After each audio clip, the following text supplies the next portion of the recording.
आणि त्या समन्वयमध्ये जवळजवळ 15 ते 16 मुलाखती आहेत. त्यातली एक मुलाखत इथे शैलेश त्रिभुवन सर आहेत, त्यांनी घेतलेली आहे. स्वतः सरांनी संपादन केलेलं असल्यामुळे सरांनी एक मुलाखत घेतलेली आहे, मी एक मुलाखत घेतलेली आहे. परंतु हे प्रश्न फक्त मुलाखतीपुरते मर्यादित राहणार नाही आहेत. सनातन नंतर शरणकुमार लिंबाळ्यांच्या वेगवेगळ्या ज्या काही बाजू आयाम पैलू होते ते कसे आहेत, ते कसे असले पाहिजे, ते असे का आहेत, याच्यावर वेगवेगळे वाद झाले, वादंग झाले, महाराष्ट्रभर चर्चा झाल्या आणि त्याला समर्थकपणे शरणकुमार लिंबाळे सरांनी उत्तर दिलेलं आहे. त्या उत्तरांचं पुस्तक म्हणजे समन्वय आहे. पण तत्पूर्वी मी जास्त वेळ न घेता अरुण खोरे सरांना विनंती करतोय, आपण मुलाखतीला सुरुवात करावी. धन्यवाद सर. सावित्रीबाई फुले पुणे विद्यापीठाचे डॉक्टर बाबासाहेब आंबेडकर अध्यासन आणि इंद्रायणी महाविद्यालय या दोघांचे विशेष अभिनंदन करू इच्छितो की त्यांनी शरणकुमार लिंबाळे यांच्या साहित्यावरती दिवसाचं चर्चासत्र घेतलं. आणि त्याचं कारण जे झालं त्यासंबंधी आपल्याला सुरुवातीला डॉक्टर मनोहर जाधव यांनी काही माहिती दिलेली होती की कोत्तापल्ली सरांनी एक ही सूचना केलेली होती आमच्या प्रवासामध्ये आणि त्याचा एक अतिशय पूर्ण फलित हे आपल्याला आजच्या ह्या चर्चासत्रामध्ये बघायला मिळतं आहे. त्यामुळे मी डॉक्टर मनोहर जाधव यांनाही मनपूर्वक धन्यवाद देतो. आज मला खूप आनंद झाला की शरणचं कौतुक करण्यासाठी, त्याच्या साहित्यावरती प्रेमभराने बोलण्यासाठी डॉक्टर दामोदर खडसे, नामद शिंदे, मनोहर जाधव, अश्विनी धोंगडे ही सगळी मंडळी आली, लक्ष्मण गायकवाड आला, ही सगळी मंडळी आली आणि त्यांनी अतिशय चांगल्या पद्धतीने मांडणी केली. डॉक्टर दामोदर खडसे हे भारतामध्ये हिंदी साहित्यामधले एक फार मोठे विद्वान समीक्षक आहेत आणि माझ्या दृष्टीने आनंदाची गोष्ट अशी आहे की त्यांनी जसं शरणकुमारच्या पुस्तकाचं अनुवाद त्यांनी केला आहे किंवा शिवाजी सावंत किंवा लक्ष्मण माने, दया पवार, तसंच त्यांनी माझ्या आत्मचरित्राचा देखील त्यांनी हिंदी अनुवाद केलेला आहे. त्यामुळे ही माझ्या दृष्टीने एक आनंदाची आणि अशी चांगली गोष्ट जी मुद्दाम मला जी इथे मेन्शन केली पाहिजे. मला वाटतं की शरणकुमारला पुरस्कार मिळाल्यानंतर खूप गोष्टी मधल्या काळामध्ये झाल्या, सत्कार झाले, समारंभ झाले. जसं पुणे विद्यापीठाने आंबेडकर अध्यासनाने त्यांचा पहिला सत्कार केला, तसंच माझं जे नियतकालिक आहे लोकशाहीसाठी समंजस संवाद या नियतकालिकाने पण गेल्या वर्षी शरणकुमारचा एक छोटासा सत्कार सुशीलकुमार शिंदे आणि डॉक्टर पी डी पाटील यांच्या उपस्थितीमध्ये केला आणि त्याला कोत्तापल्ली सर मुद्दाम शरणच्या पुस्तकावर बोलण्यासाठी आलेले होते. त्यामुळे एक छान असा कार्यक्रम त्यावेळेला पुण्यामध्ये आम्ही केलेला होता. शरणकुमारची आणि माझा परिचय खूप जुना परिचय आहे. 1986 साली अक्रमशी आल्यानंतर 85-86 साली सकाळमध्ये एक विस्तृत मुलाखत त्याची त्यानिमित्ताने घेतलेली होती आणि ती मुलाखत खूप गाजलेली होती. त्यानंतर त्याची माझी भेट सोलापूरमध्ये झाली प्रकाशक परिषदेमध्ये आणि नंतर आम्ही खूप चांगले मित्र होत गेलो होतो. यशवंतराव चव्हाण मुक्त विद्यापीठामध्ये प्राध्यापक झाला, विभाग प्रमुख झाला, संचालक झाला.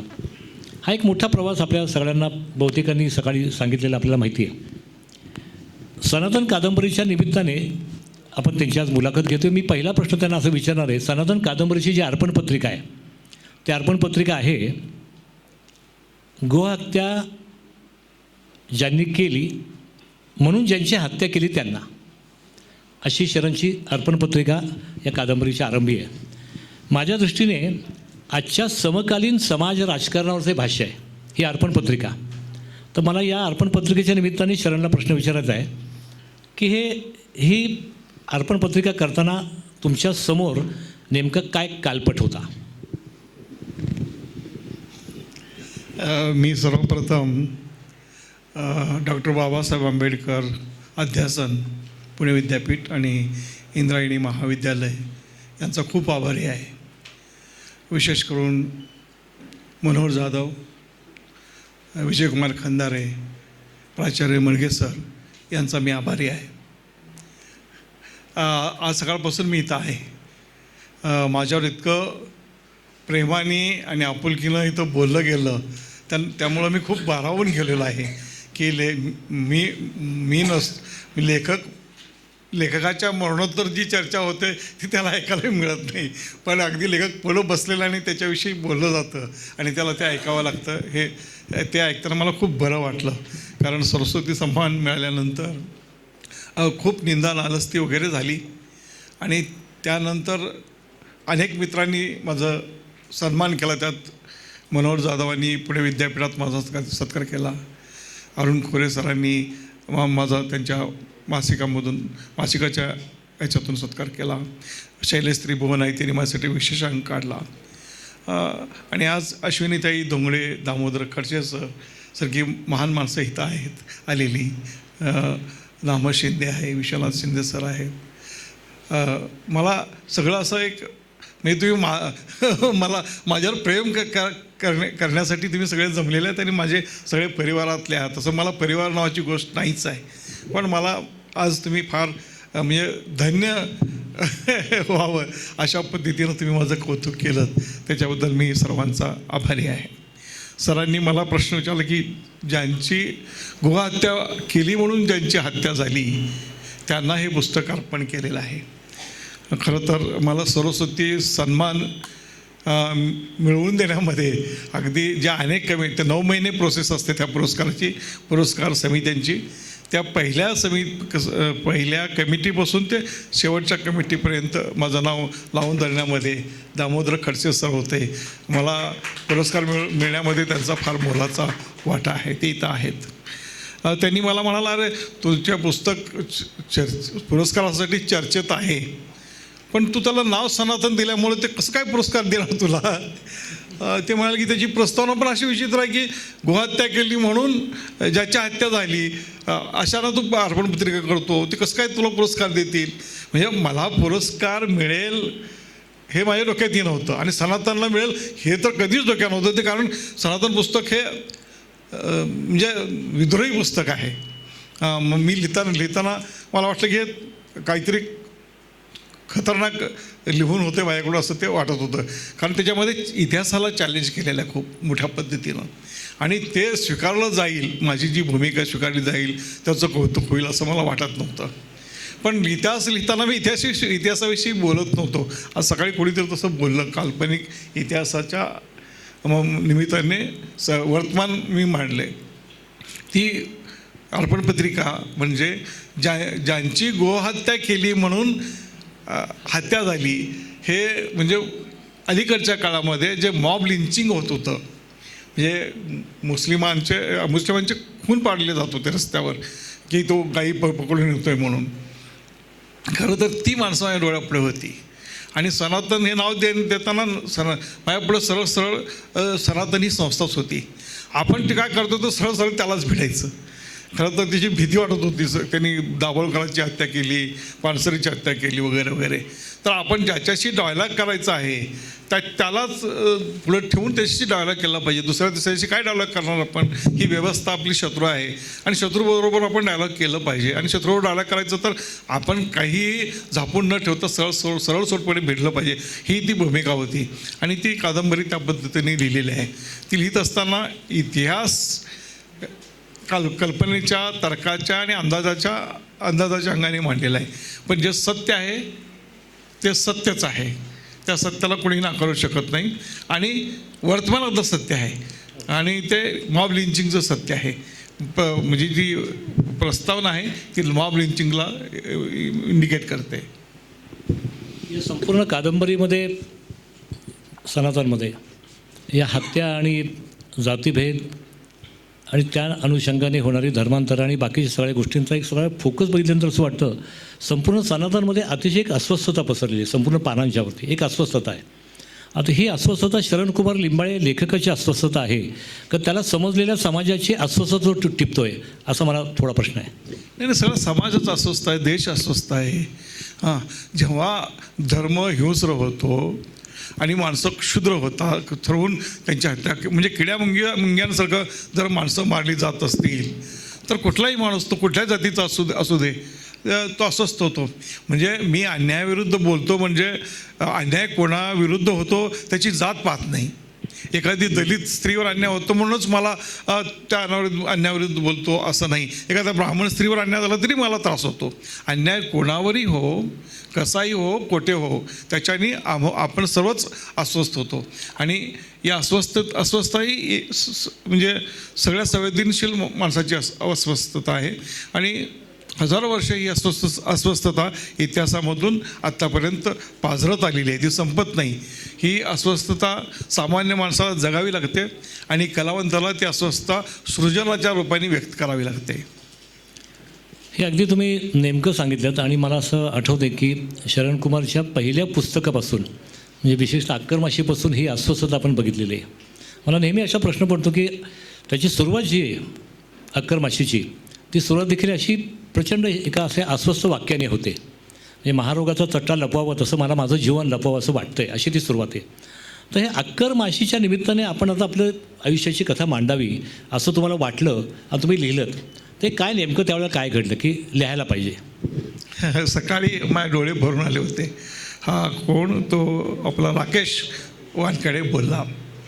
सनातन ही एक माझी सनातनचं जे शेवट आहे 6वं प्रकरण क्वार्टर, तो दुसरा तिसरा कोणी नाही, तो शरणकुमार लिंबाळे आहे.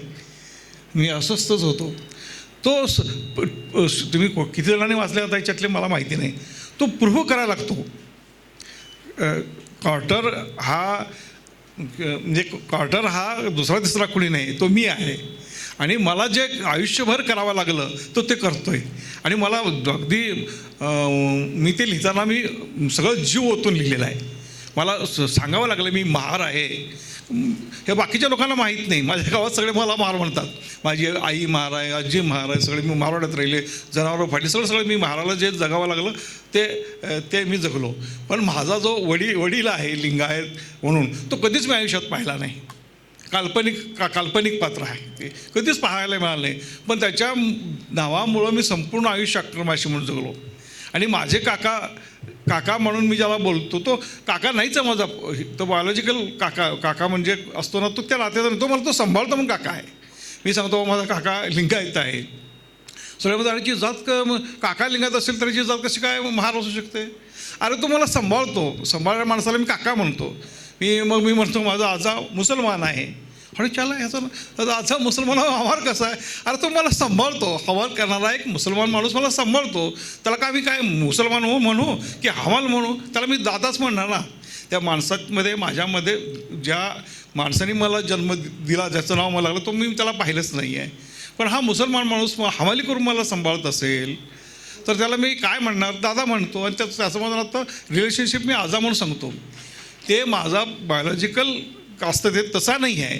ही मला सांभाळलेली माणसं आहेत. मी अनेक धर्म जाती कल्चरमधून आणलेला माणूस आहे. त्यामुळं मी थोडासा वेगळ्या पद्धतीनं व्यक्त होतो. म्हणजे कट्टर महार आणि अनेक ह्याच्यामधून विकसित झालेला महार असा ती माझी ॲटिट्यूड आहे. आणि मग मी माझ्या गावात असताना मला महार म्हणून प्रूव्ह कधीच करावं लागलं नाही. कारण मला महार म्हणून ओळखलं. आज मी गेलं ते महाराजचा लिंबाळे आला रे म्हणतात किंवा महाराजचं शरण आला रे म्हणतात. आज मला तिथं प्रूव्ह करावं लागत नाही. पण आंबेडकरी समाजामध्ये मला प्रूव्ह करावं लागलं की मी आहे महार म्हणून. खरं तर आपल्याला ही जात नष्ट करायची वगैरे आहे, तसं नाही. मला ती प्रूव्ह कर मी महार आहे. आणि मग त्याच्यासाठी मला काय त्रास झाला तो त्या शेवटच्या प्रकरणामध्ये सनातनमध्ये मांडलेला आहे. जो क्वार्टर येतो, क्वार्टर आल्यानंतर ते महार माणसं म्हणतो अरे हे कोण आहे? तो म्हणतो की हा भीमरागचा नातू आहे.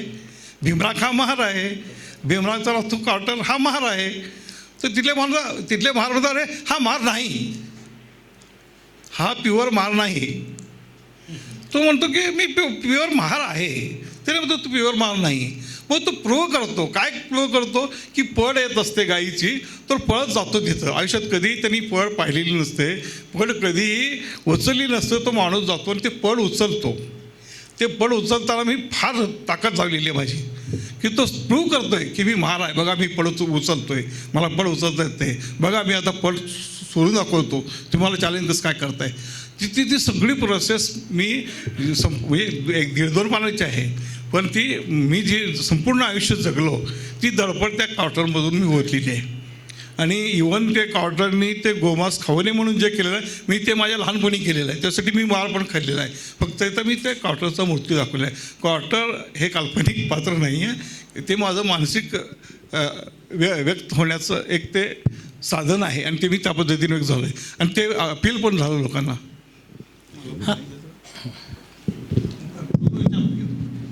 निमित्ताने बोलत होतो तर अक्करमाशीच्या संबंधामध्ये सुरुवात तुम्ही केली ती तुम्ही ही वेदना सगळी सांगितली. अक्करमाशी प्रकाशित झाल्यानंतरच्या प्रतिक्रिया काय होत्या? कारण एक मला त्याच वेळेला 2-3 गोष्टी जाणवल्या एक म्हणजे अक्करमाशी प्रकाशित जेव्हा झालं त्याच्या अगोदर काही दलित साहित्यात दलित आत्मकथनं आलेली होती. दया पवार, लक्ष्मण माने, लक्ष्मण गायकवाड, अनेकांची आत्मकथनं, प्र. सोनकांबळे यांचं आत्मचरित्र आलेलं होतं. या सगळ्या प्रक्रियेमध्ये त्या काळामध्ये दलित आत्मकथनं आल्यानंतर एका मोठ्या वर्गातून एक मोठी रिॲक्शन आली होती.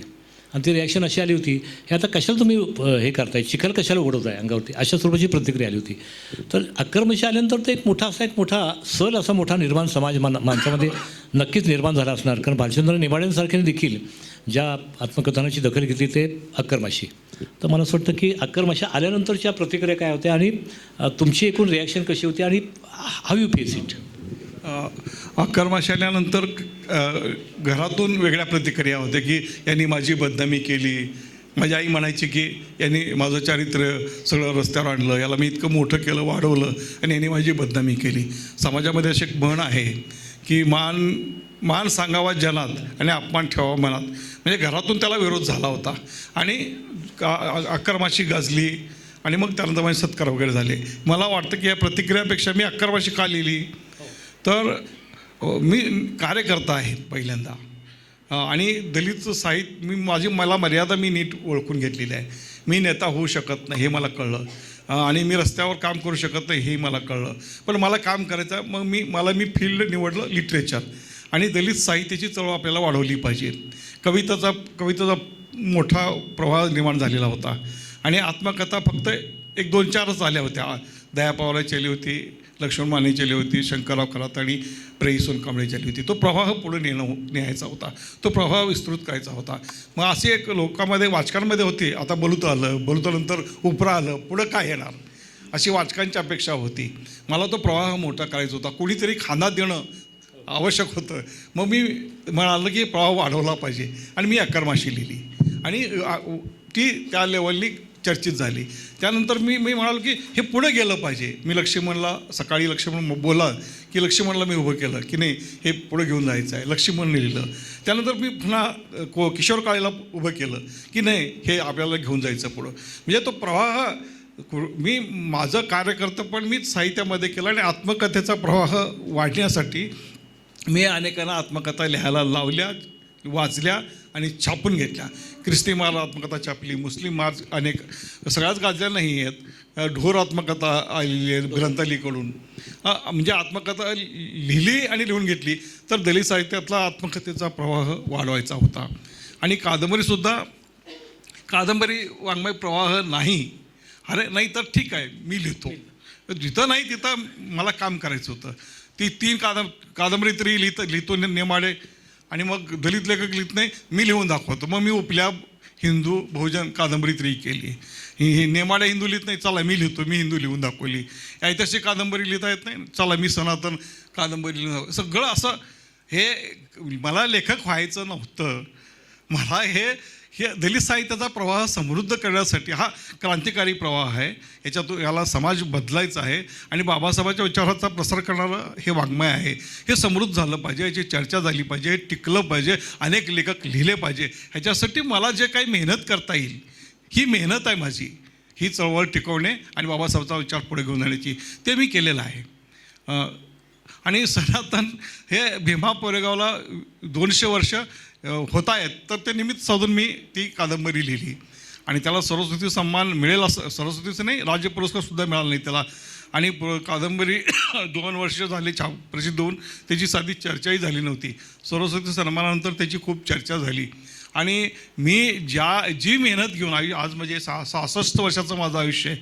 मी जे लिहिलं ते कशासाठी लिहिलं की माझं साहित्य वाचून, दलित लेखकांचं साहित्य वाचून कार्यकर्ते निर्माण व्हावेत, यासाठी आम्ही लिहितो. कार्यकर्ते निर्माण झाले पाहिजेत. पण सर ते समाजामध्ये ट्रोल निर्माण होतात, ह्याचं मला फारच संताप येतो की काय कळतच नाही. अरे आम्हाला ही चळवळ वाढायची आहे, न्यायची आहे. आणि मग ते हा कोणाबरोबर जेवतो, कोणाबरोबर फिरतो, कोणाबरोबर भटकतो, अरे हे काय. आणि मग हा हिंदुत्ववादी आहे, कसं काय असू शकतो मी. लगेच शिक्का कसं काय शिक्का मारतात ते कळत नाही मला. त्यांना अधिकार कोणी दिले आणि एवढ्या सोप्या पद्धतीनं त्यांनी आपले शिक्के केले आणि मारा लागलेत, मला कळत नाही. मला काल ABP माझाचं टीम माझ्या घरी आली होती, उद्या ती माझी मुलाखत प्रसारित होते आहे. त्यांनी पण हाच प्रश्न विचारला. त्यावेळेला मी त्याला उत्तर देताना हे म्हणालो की आंबेडकरी समाजामध्ये 2 प्रवाह आहेत. एक ह्या समाजाला आंबेडकरी चळवळीचा रथ पुढं वेगाने नेणारा एक मोठा प्रवाह आहे आणि आंबेडकरी चळवळाला खच्चीकरण करणारा एक प्रवाह आहे. हे पहिला प्रवाह आहे तो आंबेडकरी चळवळीला अधिक व्यापक करत जातो आणि दुसरा प्रवाह आंबेडकरी चळवळीला कमी जातीपुरतं करत आणतो, असा तो प्रवाह आहे. आणि जो दुसरा प्रवाह आहे तो लेखकाला शिक्का मारतो, हा हिंदुत्ववादी आहे, मार्क्सवादी आहे आणि तो असा आहे आणि त्याला खतम. कार्यकर्त्यावर शिक्का मारतो, हा भ्रष्टाचारी आहे, व्यभिचारी आहे, पैसे खाणार आहे, त्याला खतम. चळवळ हे दलित साहित्य काय नाही, आता आंबेडकरी साहित्य झालं पाहिजे, बहुत आहे. ज्या साहित्याने संपूर्ण मराठी भाषेला सौंदर्य दिलं, भारतालाच एक चांगलं दिलं आणि जगामध्ये ज्या साहित्याची चर्चा, त्या साहित्याला संपवून टाकण्याचा प्रयत्न सुरू झालेला. दलित शब्दच खलास करा, दलित शब्दालाच का कोर्टातून बाद केलं.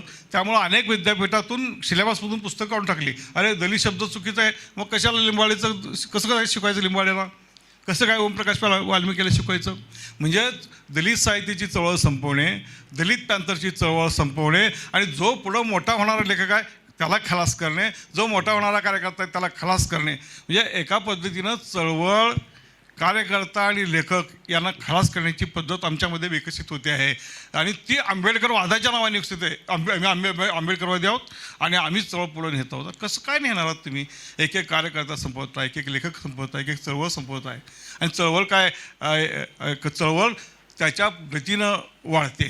कार्यकर्ता जो चळवळीमध्ये राबतो त्याला कळतं कुठं जावं, त्याला कळतं काय तडजोड करावी, त्याला कळतं कशा पद्धतीनं चळवळ पुढे न्यावी. आता रामदास आठवले BJPमध्ये गेले, प्रकाश आंबेडकर शिवसेनेबरोबर गेले, जोगेंद्र कवाडे एकनाथ शिंदेच्या शिवसेनेबरोबर गेले. एक आपली चळवळ उजव्या कडे गेलेली आहे आणि त्याचे मोठ्या पद्धतीने रिॲक्शनचे जे चळवळीत नसतात, जे पुस्तकं लिहित नाहीत, जे समकालीन वास्तव जाणून घेत नाहीत, ते टीका करतात. सगळी चळवळ विकली गेली, चळवळ म्हणजे ह्यांनाच कळते चळवळ आणि आयुष्यामध्ये जे राबतात, आयुष्य घालवतात त्याला चळवळ कळत नाही. अशा पद्धतीची टीका आपल्या समाजामध्ये वाटते, ती घातक आहे. वास्तव समजून घेतलं पाहिजे. ही माणसं असं का वागतात? एकटा रामदास आठवले काही करू शकत नाही, हा देश फार मोठा आहे. एकटी जात काही करू शकत नाही, हा इथं अनेक जाती आहेत. हा आपल्याला व्यापक सामाजिक हित घेऊन व्यापक भूमिका घेऊन लढावं लागेल. आपल्याला मित्र वाढवावं लागतील. आपण मित्र तर वाढवतच नाही आणि आपल्यातली संख्या आपण कमी करत चाललेलो आहोत. मला वाटत नाही या पद्धतीने चळवळ टिकेल आणि आपण पुढे जाऊ. आपण अधिक जातीवादी होत आहोत, आपण अधिक कडवट होत आहोत, आपण आंबेडकरवादाला सीमित करत आहोत. मला वाटतं आंबेडकरी चळवळ चालत अशाने पुढे जाणार नाही आहे. आंबेडकरी चळवळ चालत पुढे घ्यायचं असेल तर आपल्याला उदार व्हावं लागेल, व्यापक भूमिका घ्यावी लागेल आणि लढावं लागेल. लढा हा व्यापक असतो, लढा संकुचित नसतो असं मला वाटतं. खूप व्यापक मुद्दे शरण कुमार यांनी मांडले. आता माझा पुढचा प्रश्न आपल्या त्याच्या कादंबऱ्यांच्या लेखनाच्या अनुषंगाने, की एक कवी होता त्याच्यामध्ये, पण आता अलीकडच्या काळात गद्यलेखन मोठ्या प्रमाणात झाल्यामुळे कादंबऱ्या आल्या, अभ्यासपूर्ण ग्रंथ आले, समीक्षात्मक लेखन आलं. म्हणजे दलित साहित्याचं सौंदर्यशास्त्र हा एक वेगळा विषय त्यांनी मधल्या काळात मांडला. त्याच वेळेला मगाशी ज्या गोष्टींचा उल्लेख शरण कुमारांनी केला त्याच्यामध्ये दलित पॅंथर आणि रिपब्लिकन पक्ष या दोन्ही पक्षांच्यावरची ऐतिहासिक माहिती देणारी आणि मांडणी करणारी पण पुस्तकं त्यांनी लिहिली. तर आता तुम्ही आता परखड विश्लेषण जे केलं त्यामुळे अगदी सुरुवात तुमची कवी म्हणून झालेली होती. मग तो आता कवी काय गेला की काय, निघून गेला का? नाही, मी म्हणालो की मला लेखक व्हायचं नाही आणि तसं स्वप्नही नव्हतं. मला मेहनत करायची आहे ही चळवळ पुढे नेण्यासाठी. मला फक्त चळवळ पुढे घेऊन जायची आहे. मी खरं तर प्रेम कविता लिहिणारा माणूस आहे. मी प्रचंड प्रेम कविता लिहिलेल्या आहेत. मला शेक्सपियर आणि राम गणेश गडकरीचा मी प्रचंड भक्त होतो. त्यावेळेला बाबासाहेबांचा भक्त नव्हतो मी. FIBA असताना मी गडकरी बिड्या वाढतो म्हणताना मी बिड्या वाढायचो. पैसे नसताना मी वडून टाकलेल्या बिड्या आणून वाढायचो. कारण मला डोक्यामध्ये ते हवा गेलेली गडकरीची, शेक्सपियर, आणि मी नाटकं लिहायचो. आणि मी 17-18 नाटकं लिहिलेली होती आणि मी नाटक कंपन्याकडे घेऊन जायचो आणि माझी नाटकं करा. ती सगळ्या हिट ऑन हार्ट नाटकं होती माझी. आणि कोणी करत नव्हतं नाटक. कोण पैसा लावणार, कोण नाटक करणार, आणि मी फ्रस्ट्रेट व्हायचो, पुन्हा नाटक लिहायचो कोणीतरी करेल म्हणून. त्यावेळेला दलित पॅंथरची चळवळ आली आणि मला कळलं की अरे साला आपण काहीतरी काल्पनिक लिहित बसतोय. तुझे डोळे चांगले, तुझे ओठ चांगले, तुझे गाल चांगले, तुझे केस चांगले. आणि इथं मला माझी आई वडील कसे जगता आहेत हे मला दिसत होतं की साला यांचे प्रश्न काय आहेत, यांची वेदना काय आहे, याची पीडा काय, साला मला खायला भाकरी मिळत नाही, पायात चप्पल नाही आहे, पॅन्ट फाटलेली आहे, आणि काय लिहितोय मी. हेमा मालिनीचा सिनेमा बघायचा आणि तिच्यावर प्रेम कविता करायची, सोयगीता बाली बघायची, सोयरा बानू बघायची, आणि त्यांचे चेहरे बघायचे हिंदी सिनेमा बघून, आणि कविता लिहित बसायचं. आपल्याला आयुष्यात कधी प्रेम करायला मिळालं नाही आणि कोणी केलं नाही. त्यावेळेला दलित पॅन्थर आली आणि वाटलं की आपण चुकीचं करतोय, आणि मग मी दलित पॅन्थरच्या चळवळीमुळं दलित समाजावर लिहायला लागलो. आणि त्यावेळेला दलित कविता लिहिल्या जात होत्या. तो काळ होता नामदेव लसाळाचा. सकाळी मला कोणीतरी कोणीतरी बोलत होतं, नाव म्हणे लक्ष्मी मी एक प्रयत्न केला की सतत मी वेगळं लिहिलं पाहिजे आणि माझ्या नावाची चर्चा झाली पाहिजे. ही माझं अगदी पूर्वीपासून आहे की मी डिफरंट पाहिजे आणि मला प्रूव्ह केलं पाहिजे. काही पण करा, तुम्ही वेगळं करा, नाही तर चार चौकाप्रमाणे तुम्ही कसं, काय अर्थ आहे त्याला. मी लिहिताना मी ठरवत होतो की मी चळवळीला पुढे नेत होतो, पण चळवळीत मी वेगळा आहे, मला सिद्ध करायचं हे मी ठरवलंच होतं. नामदेवचा त्यावेळेला एवढा मोठा म्हणजे दबाव होता. नामदेव म्हणजे मोठा हिमालय.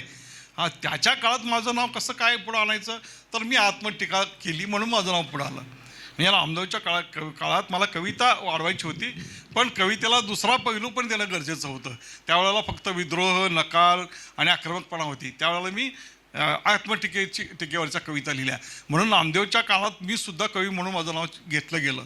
मग लेखक आणि कवी किंवा कुठल्या क्षेत्रात काम करण्याला कळलं पाहिजे की आपण कुठल्या क्षेत्रात काम करतो आहोत, आणि त्या क्षेत्रात आपला ठसा उमटवायचा असेल आणि आपल्याला प्रूव्ह करायचं असेल तर काय केलं पाहिजे. उगीच आपलं अनुकरण करायचं, नक्कल करायचं, तर आपण झुंडीमध्ये एक माणूस आपण त्याचा भाग बनतो. मला सतत हे वाटत होतं की आपल्याला वेगळं करायचं आहे, आपल्याला प्रूव्ह करायचं आहे आणि आपल्याला एक नंबर व्हायचं आहे. हे माझं तर पूर्वीपासूनचं स्वप्न होतं आणि त्या पद्धतीनेच मी लिहित गेलेलं आहे. आणि त्यासाठीच मी कविता लिहिली, पण ती वेगळी लिहिली. बरोबर. नाही, कविता लिहिली मी. कवी तुमच्यातला कवी शेवटी कुठे गेला हे तुम्ही काही गोष्टी सांगितल्यात. कार्यकर्ता झाला, हे झाला. तुम्ही मगाशी दलित साहित्याच्या प्रवासाचाही उल्लेख केलात. पण मला मुद्दा असा आहे की तुम्ही दलित सौंदर्यशास्त्र जे मांडलं तर त्याच्या पाठीमागची भूमिका काय होती? कारण ती भूमिका कशी होती? एक तर दोन गोष्टी त्याच्यात. एक म्हणजे यशवंत मनोहरांसारख्या माणसांनी पण ही भूमिका घेतली आणि त्यांनी पण काही वेगळ्या पद्धतीची मांडणी केली. तुम्ही देखील ही भूमिका घेतली. तर मला असं वाटतं की ही भूमिका घेताना तुम्ही मगाशी म्हटलात की एक कार्यकर्ता पण माझा असल्यामुळे कार्यकर्त्याच्या भूमिकेतनं मी लेखन करत गेलो आणि ही भूमिका वाढली पाहिजे अशी आमची भूमिका होती. मला असं वाटतं की दलित साहित्याचं सौंदर्यशास्त्र हे जे काही तुम्ही मांडायचा प्रयत्न केला ती नेमकी काय भूमिका होती? आणि ही समीक्षा म्हणून तुम्ही बघता ह्याच्याकडे का आता हा प्रवाह म्हणून रूढ झालेला आहे? नाही, कार्यकर्ता त्या माझ्यातला कार्यकर्ता मी अखेरपर्यंत म्हणू देत नाही. कारण त्यावेळेला एक अशी डिबेट सुरू झाली की दलित साहित्यासाठी वेगळं सौंदर्यशास्त्र पाहिजे. आणि मराठीवाले मुख्य धारा जी आहे ती दलित साहित्याचं सौंदर्यशास्त्र लिहित नव्हती, आदिवासीवाले सौंदर्यशास्त्र लिहित नव्हते, दलितही लिहित नव्हते. फक्त चर्चा वेगळं सौंदर्यशास्त्र पाहिजे, वेगळं सौंदर्यशास्त्र. अरे पण पाहिजे तर सांगा ना, कसं पाहिजे, का पाहिजे. त्यावेळेला असं लढाया व्हायच्या रस्त्यावर, जसं दगडफेक एकमेकावर, तसं ते म्हणायचे तुमच्या साहित्याला कसोट्यावर तपासणार, तुमच्या कसोट्या आम्हाला चालत नाहीत, तुमच्या साहित्यात कलामूल्य पाहिजे, आम्हाला तुमचे कलामूल्य नको, आमच्याकडे जीवनमूल्य आहेत, आम्हाला समाज बदलायचा आहे. आणि त्याच्यातूनच आलं की सौंदर्यशास्त्र हे चिरंतन आहे. सौंदर्यशास्त्र हे चिरंतन आहे, त्याच्यात कसोटीवर तुम्ही टिकलं पाहिजे. आम्ही म्हणलं तुमचं सौंदर्यशास्त्रच आम्ही नाकारतो, आम्हाला तुमचं सौंदर्यशास्त्रच लागू होत नाही असं. आता अश्विनीताईंनी माझ्या सौंदर्यशास्त्राविषयी बोलल्या. मग त्यावेळेला हे एवढं बोलून चालत नाही. तुम्हाला त्यासाठी पुस्तक तुम्हाला कन्स्ट्रक्टिव्ह रिस्पॉन्स दिला पाहिजे, तुम्हाला पुस्तक लिहिलं पाहिजे. मग मी पुस्तक लिहिलं की आमचं सौंदर्यशास्त्र वेगळं असलं म्हणजे तर काय असलं पाहिजे. मुळात सौंदर्यशास्त्र हे कारस्थान आहे, मुळात सौंदर्यशास्त्र हे कट आहे. तुम्हाला ते लिहू दिलं जात नाही. तुम्ही त्या सौंदर्यशास्त्रामध्ये गुरफटून जाता.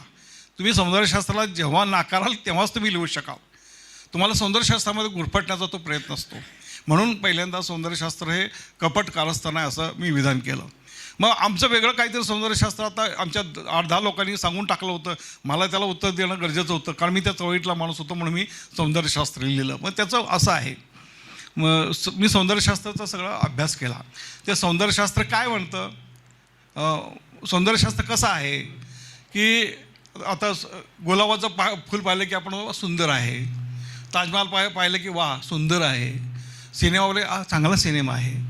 मग साहित्याला कशा पद्धतीनं, दलित साहित्याला कसं सुंदर ठरवता येईल, मग इतर साहित्याला कशा पद्धतीनं सुंदर ठरवलं गेलं आहे, ठरवलं आहे. ते कसं ठरवलेलं आहे की तुम्ही एखादं पुस्तक वाचल्यानंतर ते पुस्तक वाचून तुम्हाला किती आनंद होतो तेवढा तुम्हाला ते पुस्तक सुंदर आहे.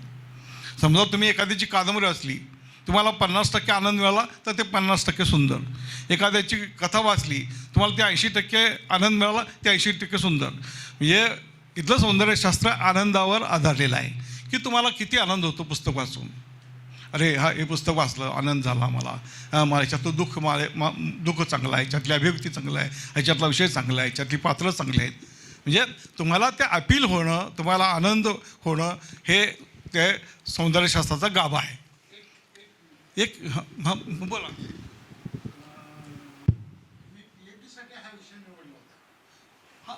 नाही PhD दलित साहित्याचा समीक्षेचा अभ्यास होता. अभ्यास हा माझा विषय होता. हां त्याच्यामध्ये सौंदर्यशास्त्र आणले आहे. हां तर मी तो सांगतो. तर मग आनंद मिळतो. कादंबरी वाचून तुम्हाला आनंद मिळतो. आणि माझी कादंबरीमध्ये मी काय लिहिलं आहे, माझ्या बहिणीवर बलात्कार झालेला, माझ्या आईवर अन्याय झाला आहे, हां माझं घर जळतं आहे, सगळ्या वेदना सांगतो आहे मी, आमच्यावर अन्याय होतो आहे. जर मी माझ्या वेदना सांगतो आहे आणि तुम्हाला ते वाचून आनंद होत असाल तर तुम्ही विकृत आहात ना. मी सांगायला लागलो की माझ्या आईवर अन्याय होतो आहे, वा वा किती मजा आहे. कसं काय तुम्ही माणूस आहात की हैवान आहात. मी म्हणालो की माझं झोपडीत जळायला लागलेली आहे, माझ्यावर अन्याय होतो, अत्याचार होतो आहे, माणूसपणा नाकारला जातो आहे, मी जळतो आहे, तर तुम्ही वा वा छानच आहे असं म्हटलं तर ही विकृती आहे. दलित साहित्य माणसाला आनंद देत नाही, अस्वस्थ करतं. म्हणजे आनंदापेक्षा वेगळं आहे काहीतरी, आनंद देत नाही, हे अस्वस्थ करतं. मग काय अस्वस्थपणा की ताईंनी बोललं की अन्यायाविरुद्ध चीड येते तुमच्या मनामध्ये. नाही ही व्यवस्था नालायक आहे, या व्यवस्थेने फार अन्याय केलेला आहे, ही व्यवस्था म्हणजे अशा व्यवस्थेत आपण जगलायची लाज वाटली पाहिजे. म्हणजे चीड आणते तुम्हाला. चीड आणते म्हणजे काय, अन्यायाविरुद्ध तुमच्या मनामध्ये चीड निर्माण होते. अन्यायाविरुद्ध चीड होते म्हणजे काय, तुम्हाला गुलामी नको वाटते. गुलामी नको वाटते म्हणजे काय, तुम्हाला स्वातंत्र्य हवं वाटतं. तुम्हाला स्वातंत्र्य हवं वाटतं म्हणजे काय, तुम्हाला समता हवी वाटते. समता हवी वाटते म्हणजे काय, तुम्हाला न्याय हवं वाटतं. म्हणजे समता, स्वातंत्र्य, बंधुता ज्या साहित्यामध्ये असेल ते साहित्य अधिक सुंदर. म्हणजे जगामध्ये क्रांत्या झाल्या आहेत. रशियाची क्रांती झाली, फ्रेंचची क्रांती झाली, ती आनंदासाठी झालेली नाही आहे. ती कशासाठी झालेली आहे? फ्रेंचची क्रांती स्वातंत्र्यासाठी झालेली आहे, रशियाची क्रांती स्वातंत्र्यासाठी झालेली आहे. भारताचं स्वातंत्र्य आंदोलन आपण पाहिलं ते आनंदासाठी झालेलं नाही आहे, देशाला मुक्त करण्यासाठी झालेलं आहे. आनंदापेक्षाही स्वातंत्र्य महत्त्वाचं आहे. आणि दलित साहित्याचं मूल्यमापन करायचं असेल तर कुठल्या पुस्तकामध्ये स्वातंत्र्याची भावना, ते वाचून स्वातंत्र्याची भावना आपल्या मनात निर्माण होते, अन्यायाविरुद्धची निर्माण होते, न्यायाविरुद्ध विश्वास निर्माण होतो, समतेविषयी आपल्या मनामध्ये आदर निर्माण होतो. असं कुठलं पुस्तक वाचून होतं? बोलतो सुंदर आहे. अकर्माश वाचून होतं, अकर्माश सुंदर आहे. सनातन वाचून होतं, सनातन सुंदर आहे. म्हणजे स्वातंत्र्य ही आमच्या आनंदाची मूलभूत म्हणजे सौंदर्य मूल्य आहे, असं ते माझी मांडणी आहे. कदाचित अजून त्याच्यामध्ये विकास करावा लागेल. ते पहिलं पुस्तक होतं आणि मला काहीतरी करून पुढं घेऊन जायचं होतं, ते लिहिलेलं आहे. आता बाकीच्याने त्याच्यामध्ये भर घालावी. नाही, शिंदे सर म्हटलं त्यात काही त्यावेळेला घडलेलं काही सांगायचं आहे का तुला? हा अनुभव कसा होता थेसिस सादर केल्यानंतर वगैरे? हां हो नाही सांगा थोडक्यात तरी सांगा. नाही मला थोडक्यात घ्यावी लागतील आपल्याकडे, आपल्याला संपवायचं रनिंग द टाइम. हो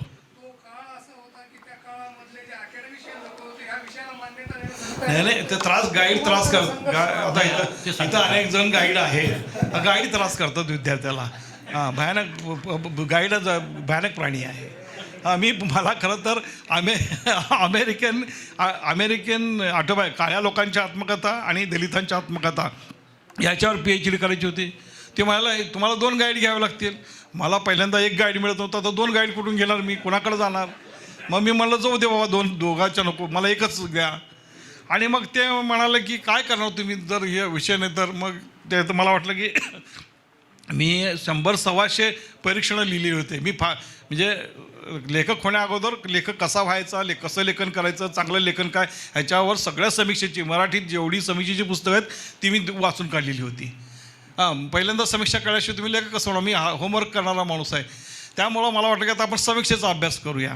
म्हणून मी दलित साहित्याच्या समीक्षेचा चिकित्सक अभ्यास हा PhD घेतला. माझ्याकडे सगळे समीक्षेची पुस्तकं होती. 6 महिन्यात मी प्रबंध लिहून पूर्ण करून त्या माणसाकडे दिलं. 2 महिनेसुद्धा त्यांनी वाचलेलं नाही, 2 वर्षसुद्धा वाचलेलं नाही.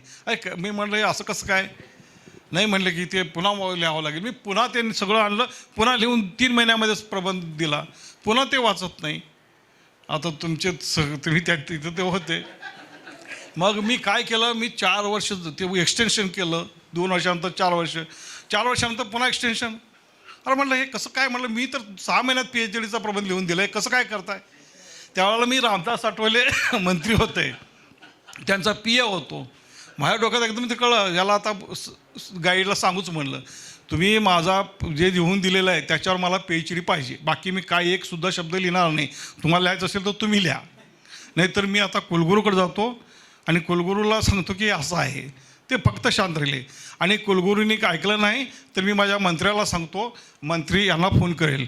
आणि मंत्र्याचं ऐकलं नाही तर मी मंत्र्याला सांगतो, राज्यपालाला फोन कर आणि राज्यपाल ह्याला सांगेल. म्हणलं अरे नाही म्हणलं 8 दिवसात तुमचं टाईप होईल म्हणला. आणि ते प्रबंध त्यांनीच टाईप केलं. फक्त मी पैसे दिले आणि मला PhD मिळाली. जर त्या माणसाने अगोदरच केलं असतं तर 2 वर्षात मी PhD झालो असतो ना. म्हणजे अनेक ठिकाणी मी प्राध्यापक होऊ शकलो नाही. नाही गाईड हा नाही आपण नाही सगळंच माहीत आहे. नाही गाईड चांगला पाहिजे तुमच्या आयुष्यामध्ये. गाईड हा देवासारखा आहे. गाईड आपल्याला आयुष्यामध्ये चांगला मिळाला पाहिजे. पण काही आपण हे अगदी व्यक्तिगत जाण्यापेक्षा आपण अधिक ब्रॉडर विषयावरती बोलू. कारण बोला. मला असं वाटतं की अतिशय चांगली माहिती दिली. अनुभव असतात प्रत्येकाचे. मी याबाबतीत एवढंच फक्त शरणला आणखीन एक प्रश्न विचारतो. आता त्यांनी दलित पॅन्थर, आठवले ह्या सगळ्यांचा उल्लेख केला. संपवायचं कधी? हां आपण थोडं नाही संपू, 2-3 प्रश्न, 10 मिनिट संपू. किती मनोहर 10 मिनिट अजून 10 मिनिट. हां तर थोडं आपण ब्रीफली घेऊ. दलित पॅन्थर रिपब्लिकन पक्ष यांचा उल्लेख झाला, आंबेडकर, आठवले यांचा उल्लेख झाला. तुम्ही आठवलेंच्याबरोबर काही काळ काम केलं, पण राजकीय पक्षामध्ये जाऊन आता काही जरा स्थान मिळवावं असं काही वाटलं नाही का? किंवा तुम्हाला आता समजा अशी संधी आली नजीकच्या काळामध्ये, तुमचं नाव होतं आहे, कौतुक होतं आहे, बाबा विधान परिषदेवरती नाव घ्या, राज्यसभेवरती घ्या, अशी शक्यता निर्माण होऊ शकते ना? तर काय डोक्यामध्ये काही आहे का? नाही मी फील्ड ठरवलेलं आहे लिटरेचर. आणि मी लिटरेचरमध्ये काम करतो आहे. मी मराठी साहित्यामध्ये काम केलं. मला वाटलं की मराठी साहित्यामध्ये मला कोणी खात नाही, कोणी विचारत नाही, मला लेखक मानत नाही. मी याला सोडून दिलं. महाराष्ट्र मराठी सोडून देतो मी. जिथं मला कोणी करत नाही कौतुक, तेव्हा ओळखायचं अरे हे आपलं जागा, हे आपलं फील्ड नाही, आपण दुसरीकडे जायचं. एवढं मोठं जग आहे.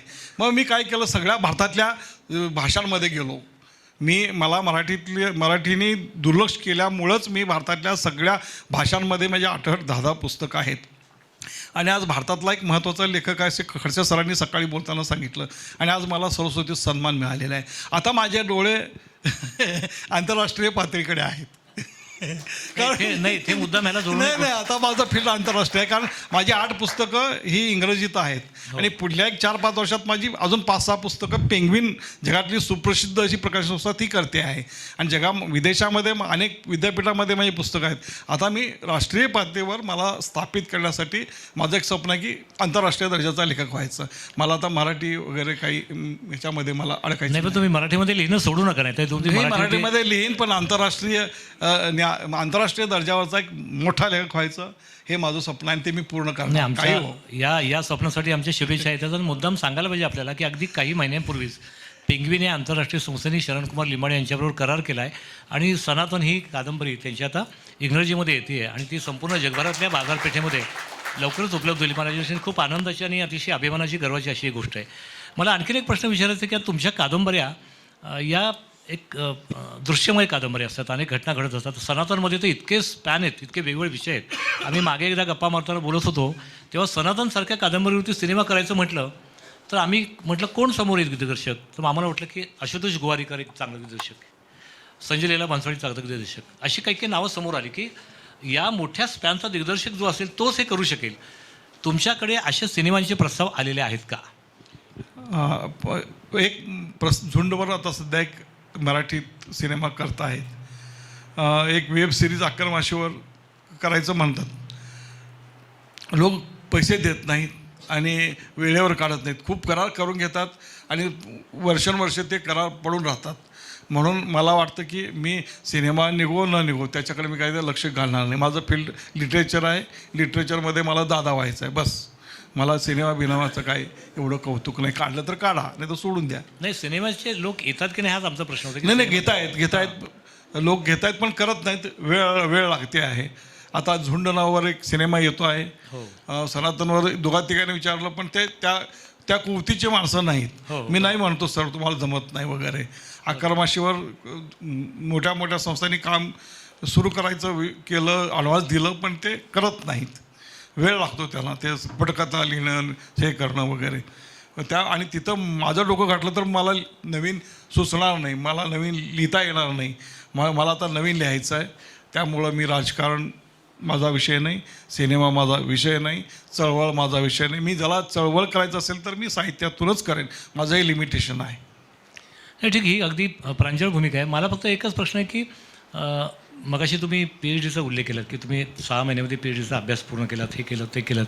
मला नेहमी असं वाटतं की तुमच्यासारखा विपुल लेखन करणारा लेखक, ज्याच्या 40 पुस्तकांचा उल्लेख तुमच्या प्रकाशकाने आज सकाळी केला, ते विपुल लेखन करणं, ह्या साहित्य लेखनाच्या प्रेरणा तुमच्या आणि मराठीमधले किंवा अन्य भाषेमधले कुठले लेखक तुम्हाला असे दिसले की ज्या लेखकांच्याकडनं तुम्हाला काही प्रेरणा मिळाली, तुम्ही वाचत गेलात, लिहित गेलात आणि तुम्हाला असं वाटतं की आपण असं लिहिलं पाहिजे? मी म्हणजे मला असं खरं तर रामायण महाभारत मला खूप आवडायचं. मी लहानपणात असताना प्राथमिक शाळेत असताना माझ्यावर सगळ्यात म्हणजे झपाटून गेलो होतो मी रामायण महाभारतानी.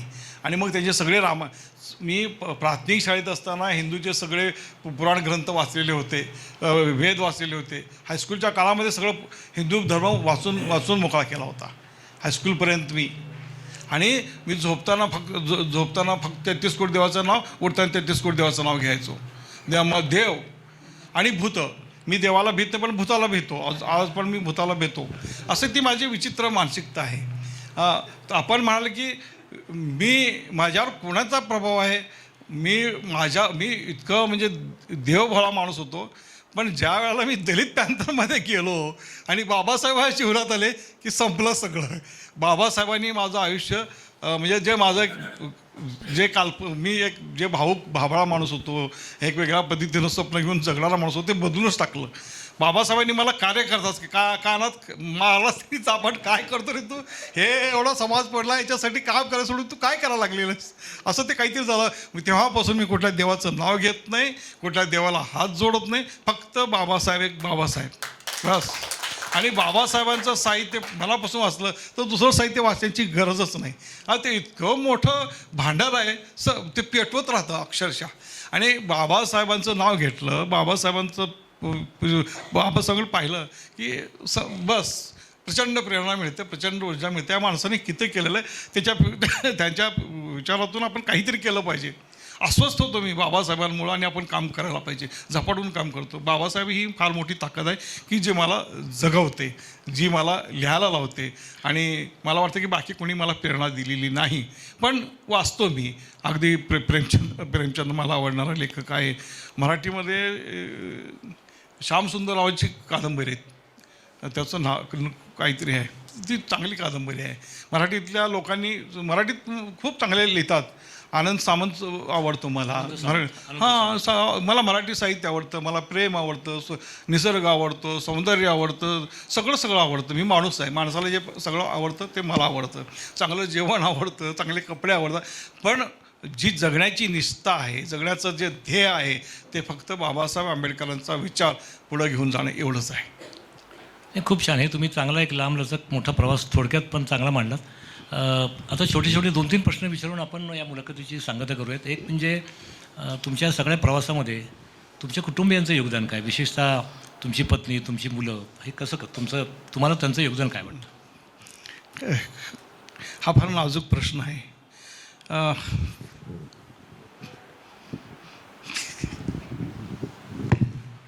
नाही ठीक आहे, म्हणजे आम्ही समजू शकतो. कारण कसं होतं की या सगळ्या सांगतोस पण तरी बार्शीमधल्या घराचा उल्लेख करा. लोकांना असं वाटायला नको हा बोलत नाही. मी कुटुंबाकडे खूप दुर्लक्ष केलं. मी फक्त चळवळ, फक्त साहित्य, फक्त बाबासाहेब हे घेऊनच जगलो. त्यामुळं बायको, आता मी परवा बायको, आता ती 57-58 वर्षाची बाई आहे, तिचं हार्ट अटॅकचं ऑपरेशन झालं. मी आता ती कणते, जरा उठताना ते, आता मी म्हणतो रे साली माझी इतकी सुंदर बायको मी तिच्याकडे कधी पाहिलंच नाही. आता वाटतं की बायको माझी सुंदर आहे. आता मी म्हातारा माणूसच 66 वर्षाचा. आता मला मी बायकोकडे आता बघायला लागलो. अरे ह्या माझ्या मुलाला नोकरी नाही, ह्या माझ्या मुलीला नोकरी नाही, हे आत्ता मला कळायला लागलेलं आहे. संपूर्ण आयुष्य मी बाबासाहेब घरावर राख उडत असताना सुद्धा समाजासाठी आम्ही काम केलं, समाजासाठी लिहिलं, काम केलं म्हणजे मी लिहिलं. त्यावेळेला माझ्या डोक्यात बाबासाहेब एक बाबासाहेब.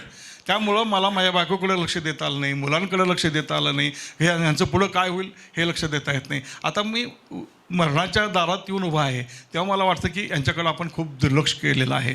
पण त्या लोकांनी मला खूप साथ दिली म्हणूनच मी हे करू शकलो. नाही, आम्ही तुम्हाला दीर्घायुर्ग लाभो हीच आमची शुभेच्छा आणि शुभकामना आहे. तुम्ही असा विचारही मनामध्ये आणू नका, कारण आयुष्यामध्ये अशी वळणं येतात आणि तुम्ही ते फार भावनाशील पद्धतीने आता व्यक्त केलं होतं. आमचं पत्रकारांच्या देखील जीवनामध्ये असं अनेक वेळा होतं की आम्ही आमच्या कुटुंबाकडे अनेक वेळा दुर्लक्ष करतो. तुम्ही चळवळीमधले कार्यकर्ते आहात. मला इथे मुद्दाम सनातनच्या निमित्ताने एक मुद्दाम उल्लेख करायला पाहिजे, आणि जो उल्लेख फार महत्त्वाचा आहे, ऐतिहासिक उल्लेख आहे. तो म्हणजे सनातनच्या निमित्ताने चर्चा सगळीकडे झाली, पण 2 महिन्यांपूर्वी केरळ आणि तमिळनाडूचे मुख्यमंत्री त्रिवेंद्रमला एका कार्यक्रमासाठी एकत्र आले होते. आणि तो कार्यक्रम होता अँटी कास्ट मुवमेंटच्या निमित्ताने. त्या चळवळीला 200 वर्ष पूर्ण झाली म्हणून तो कार्यक्रम होता त्रिवेंद्रमला, आणि त्याला हे दोन्ही मुख्यमंत्री उपस्थित होते. आणि या दोन्ही मुख्यमंत्र्यांनी 2 गोष्टी सांगितल्या. एक म्हणजे 1924 साली वायकोमचा जो सत्याग्रह झाला नारायण गुरूंच्या उपस्थितीमध्ये, तो सत्याग्रह ज्याच्यामध्ये अस्पृश्यांना देवळामध्ये प्रवेश नव्हता. आणि दुसरं आंदोलन म्हणजे त्यावेळेला महिलांना, म्हणजे दलित समाजामधल्या अस्पृश्य समाजातल्या महिलांना वरच्या बाजूला छातीवरती वस्त्र घालण्याची परवानगी नव्हती. त्यानंतर एक रेसिडेंट आला आणि त्यांनी तो कायदा बदलला. हे त्रावणकोर संस्थामधलं चित्र होतं. ह्या दोन्ही चळवळी त्या काळात झाल्या. महिला उभ्या राहिल्या, चळवळी केल्या. नारायण गुरूंच्या वेळेला तिथे आदिवासी समाज, अस्पृश्य समाज उभा राहिला, चळवळी केल्या. या दोघा अँटी कास्ट मुवमेंटच्या संदर्भातलं 200 वर्षाचं स्मरण त्या दिवशी दोन्ही मुख्यमंत्र्यांनी केलं. मी आपल्याला सांगतोय अशासाठी की सनातनमध्ये तो जो रेसिडेंट आहे ज्यांनी हा कायदा बदलला आणि परवानगी दिली त्रावणकोर संस्थानातल्या, तर त्याचा सगळा उल्लेख अतिशय नेमकेपणाने आणि अतिशय नीटसपणे सनातन कादंबरीमध्ये आलेला आहे. तो मुद्दा मला हा ऐतिहासिक संदर्भ सांगायला पाहिजे. एका बाजूला इतिहासातल्या संदर्भाची पानं सुटी करत जोडायची, आणि त्याच वेळेला समकालीन वास्तव काय हे त्याला जोडायचं, अशी दुपेरी पद्धतीने ही सनातन कादंबरी शरणनी लिहिली आहे. आणि त्यामुळे त्या कादंबरीतलं एक वेगळं विश्व आपल्यासमोर येतं. मला परवा दिवशी ह्या मुख्यमंत्र्यांच्या त्यासंबंधीच्या बातम्या इंडियन एक्सप्रेसमध्ये आणि तिकडच्या हिंदूमध्ये वाचताना मला ही आठवण झाली की अरे, शरण कुमारनी आपल्या कादंबरीमध्ये हा उल्लेख केलेला आहे. मला असं वाटतं की फार महत्त्वाची गोष्ट आहे, आणि मला असं वाटतं की ही ऐतिहासिक गोष्ट की एका अर्थाने आपल्याकडचा मराठीमधला एक मोठा लेखक या पद्धतीने मांडणी करतो आणि लिहितो आहे. मला असं वाटतं ही फार महत्त्वाची गोष्ट आहे, आणि यासाठी आपल्याला त्याचं मनपूर्वक कौतुक केलं पाहिजे, हे मला मुद्दाम सांगायला पाहिजे. दुसरी गोष्ट, आता प्रश्न आपले संपलेले आहेत. मी 2 मिनिट बोलतो. हां, मला असं वाटतं की समिंग अपचं जे निवेदन आहे ते शरणनी करावं. आपल्या सगळ्यांच्या शुभेच्छा बरोबर आहेत. घरातले प्रश्न सुटले नसतील तर ते नक्कीच सुटतील, आणि आमच्यातले अनेक लोक तुम्हाला सहकार्य करतील, ही एक सद्भावना पण मी व्यक्त करतो. आंबेडकर अध्यासन आपल्या विद्यापीठातलं आणि तळेगावचं इंद्रायणी कॉलेज या दोघांनी खूप हृदयपणे हा कार्यक्रम आयोजित केला, आणि शरणनी खूप आपुलकीने प्रेमळपणाने उत्तर दिली. त्याबद्दल मी त्याला देखील मनपूर्वक धन्यवाद देतो. आपल्याकडे आपण सगळे समोर बसलेले आहात, आपण ऐकतात, आपल्यालाही मनपूर्वक धन्यवाद देतो. आणि एक शेवटचं मनोगत शरणने व्यक्त करावं अशी विनंती करतो. मी 2 मिनिटामध्ये बोलतो. कादंबरीवरचा हा सेमिनार आहे. मी दलित साहित्यामध्ये कादंबरी नाही म्हणून मी कादंबरी लिहिली. मी केवळ कादंबरी लिहिली नाही, मी कादंबरी वाङ्मय प्रकारचं मोडतोड केलेली आहे. उपल्यावर एकाने निबंध वाचला. उपल्याची 4 प्रकरणं आहेत, ती सगळी वेगळ्या त्याचा नायक वेगळा. म्हणजे पहिल्या प्रकरण डायरी निवेदन स्टाईलने जातं, दुसरं प्रकरण कादंबरी स्टाईलने जातं, तिसरं प्रकरण कथेचे, आणि चौथं डायरी. म्हणजे वेगवेगळे वाङ्मय प्रकार एका कादंबरीमध्ये करणे. हिंदू कादंबरी, आत्मकथा आणि कादंबरी वाङ्मय प्रकाराचा वापर करून लिहिलेला आहे. वो कादंबरी पॉप्युलर स्टाईलची कादंबरीचा वापर करून लिहिलेला आहे. झुंड कादंबरी आणि इतिहास लेखन याचा वापर करून लिहिलेला आहे. मी सतत मोडतोड करणे आणि काहीतरी नवीन करणे याचा वापर करतो. म्हणजे माझा कादंबरी लिहिताना फक्त त्याच्यामध्ये काय अनुभव मांडलेले आहेत आणि काय विषय मांडला ह्याच्यावरच चर्चा होते. पण मी कादंबरीची किती मोडतोड करतो आणि कादंबरी वाङ्मय प्रकाराला एक किती वेगळ्या पद्धतीनं मराठीमध्ये आणतोय ह्याच्यावर कोणी बोलत नाही. ते खरं तर बोललं पाहिजे. म्हणजे दलित साहित्याची समीक्षा होताना त्यातल्या अनुभवांची समीक्षा होते. पण ती दलित साहित्य कसं अभिव्यक्त होतं, त्याच्यामध्ये काय कलामूल्य आहेत, ते किती ताकदीनं लिहितात त्याची चर्चा फार कमी होते असं मला वाटतं. की माझी कादंबरी चर्चा होताना मी कादंबरीचा वाङ्मय प्रकार कसा मोडला आहे, तोडला आहे आणि एक नवीन कादंबरी कशी आणण्याचा प्रयत्न केला याचा विचार व्हावा असं मला वाटतं. पुणे विद्यापीठ डॉक्टर बाबासाहेब आंबेडकर अध्यासन, माझे मित्र मनोहर जाधव, इंद्रायणी महाविद्यालय, प्राचार्य मळगे सर आणि विजयकुमार खंदारे सर यांनी माझ्या प्रेमाखातर हा सेमिनार घेतला. त्यांना मी म्हणत होतो घेऊ नका, कारण ते मित्रासाठी तुम्ही हे करताय असं ते होईल. पण नागनाथ कोत्तापल्ले सरांची ही इच्छा होती. खरं तर सर आज असायला हवे होते. त्यांनी हा सेमिनार घ्यावा म्हणून त्यांनी सांगितलं होतं आणि आम्ही सगळे त्यांचे शिष्य, त्यांना मानणारे, त्यांनी ज्या तळमळीनं सांगितलं त्या तळमळीनंच हा सेमिनार पूर्ण झाला. आणि या सेमिनारमध्ये खूप चांगले भाषणं झाली, खूप चांगली उपस्थिती होती, चांगल्या विषयावर बोललं गेलं. तुमचा किती फायदा झाला मला माहिती नाही, पण माझा खूप फायदा झाला आहे. ह्याच्यामुळं मला बळ मिळालं, माझं कौतुक झालं, मला उत्साह आलेला आहे. मी चांगलं लिहिण्याचा प्रयत्न करेन. धन्यवाद.